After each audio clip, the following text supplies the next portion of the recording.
Incapacity and boldness in undertaking the work. Hemadpant thought that he was not a fit person to undertake the work. He said, I do not know the life of my intimate friend, nor do I know my own mind. Then how can I write the life of a saint or describe the nature of incarnations, which even the Vedas were unable to do? One must be a saint himself before he could know other saints. Then how can I describe their glory? To write the life of a saint is the most difficult, though one may as well measure the depth of the water of the seven seas or enclose the sky with cloth trappings. I knew that this was the most venturous undertaking which might expose me to ridicule. I therefore invoked Sai Baba's grace. The premier poet saint of Maharashtra, Sri Gyaneshwar Maharaj, has stated that the Lord loves those who write the lives of saints, and the saints also have a peculiar method of their own of getting the service which the devotees long for successfully accomplished.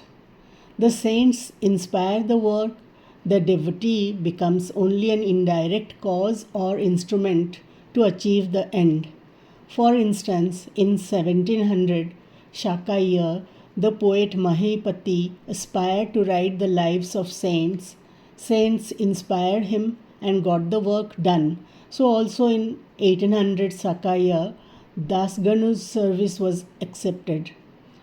The former wrote 4 works: Bhakta Vijaya, Santa Vijaya, Bhakta Lilamrit, and Santa Kathamrit, while the latter wrote 2, Bhakta Lilamrit and Santa Kathamrit, in which the lives of modern saints were described.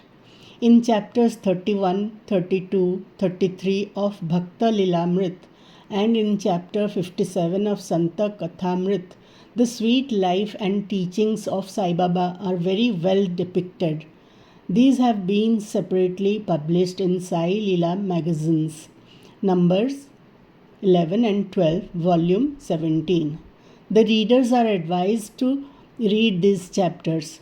So, also Sai Baba's wonderful Leelas are described in a small decent book named Sri Sainath Bhajan Mala by Mrs. Savitri Vai Raghunath Tendulkar of Bandra. Dasganu Maharaj has also composed various sweet poems on Sai Baba. A devotee named Amidas Bhavani Mehta has also published some stories of Sri Baba in Gujarati. Some numbers of Sainath Prabha, a magazine published by Dakshina Viksha Sansthan of Sirdi, are also published. Then the question of objection comes in, that while so many works regarding Sai Baba are extant, why should this Satcharitra be written, and where is its necessity? The answer is plain and simple.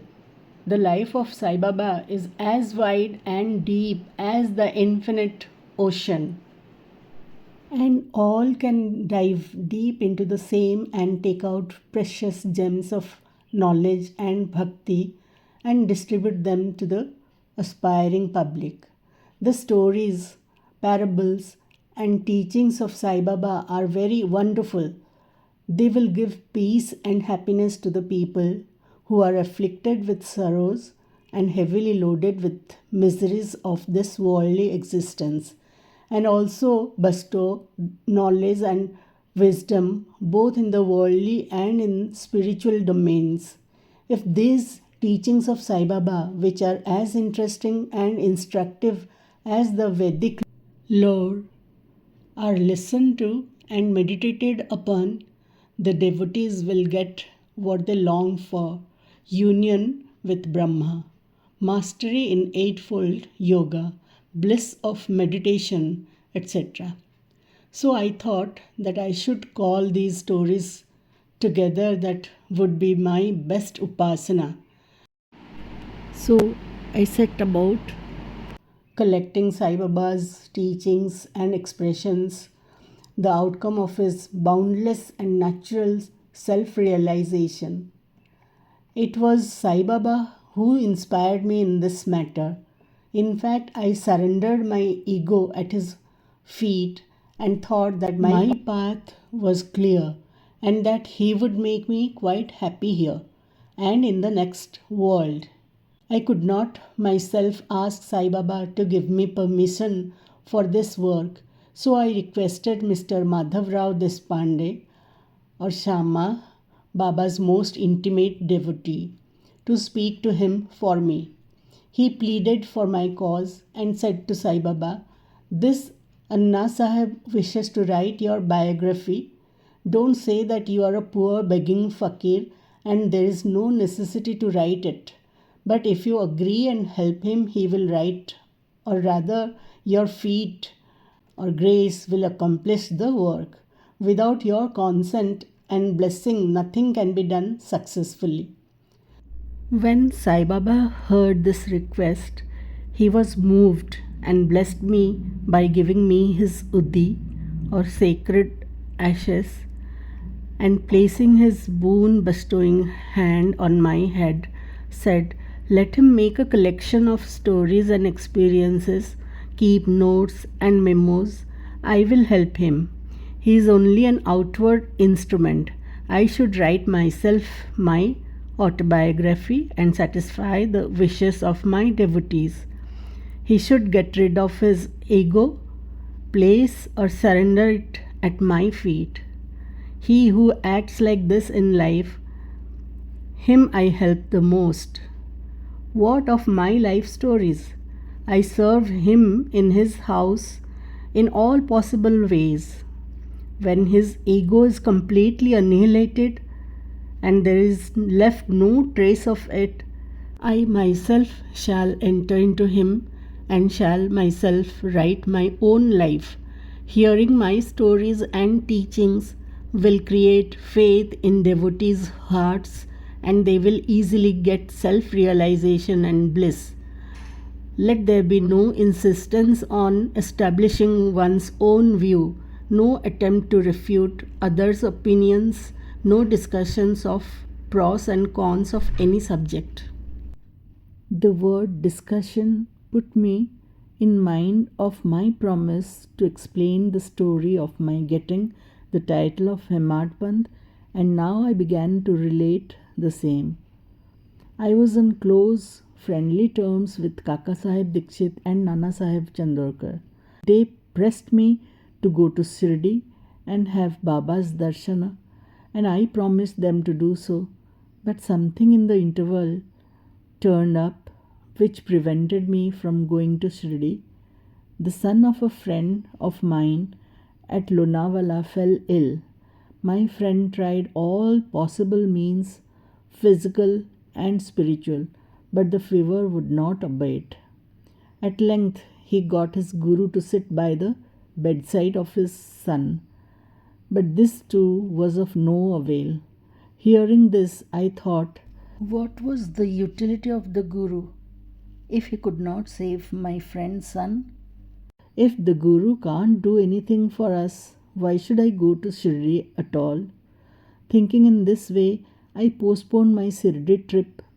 But the inevitable must happen, and it happened in my case as follows.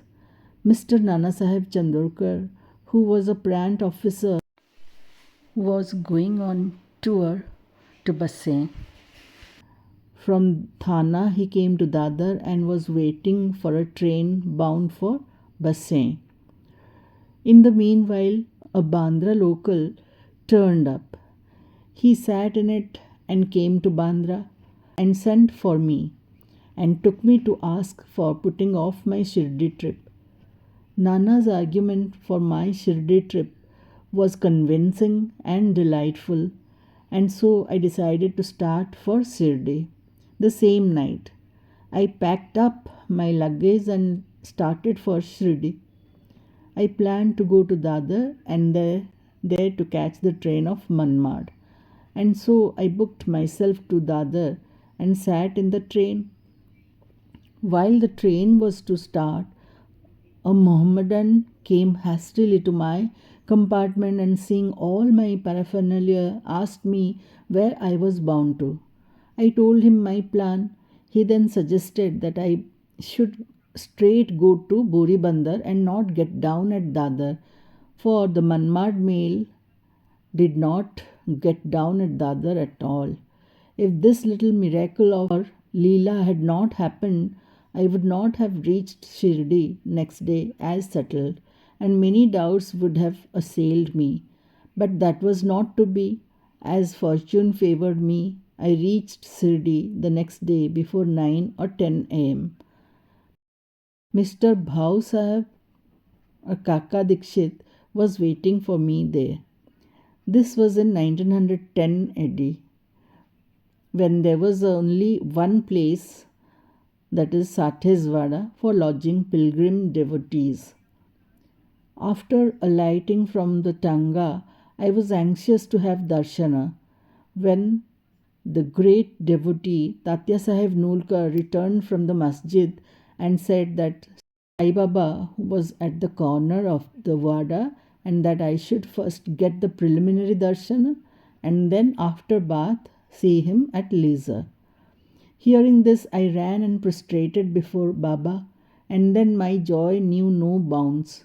I found more than what Nana Chandarkar had told me. All my senses were satisfied, and I forgot thirst and hunger.